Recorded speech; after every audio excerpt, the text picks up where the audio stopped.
Then देखिए कई सारे अप्रोच हैं, थोड़ा थोड़ा सा चेंज करके। One approach is output feedback mode.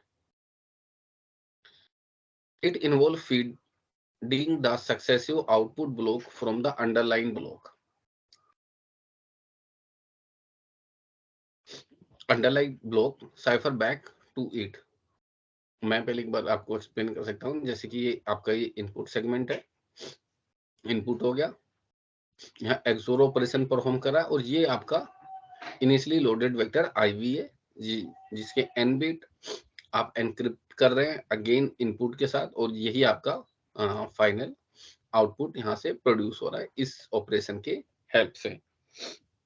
तो ये है यहाँ पे प्रोसीजर। तो यहाँ लिखा है it involve feeding the successive output block from the underlying block cipher back to it. These feedback block provide a string of bits to feed the encryption algorithm, which act as a key stream generator as in case of the CFB mode.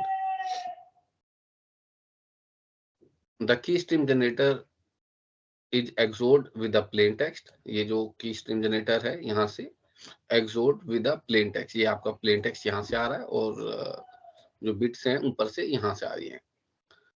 The output feedback mode required an initialization vector as initial random n bit input block. The initialization vector need to be secret. अब जो शुरुआत में obvious सी बात है, जो initialisation vector है उसके वही एक्सोर ऑपरेशन परफॉर्म कर रहा है, तो that is the one kind of secret thing that you have to cap.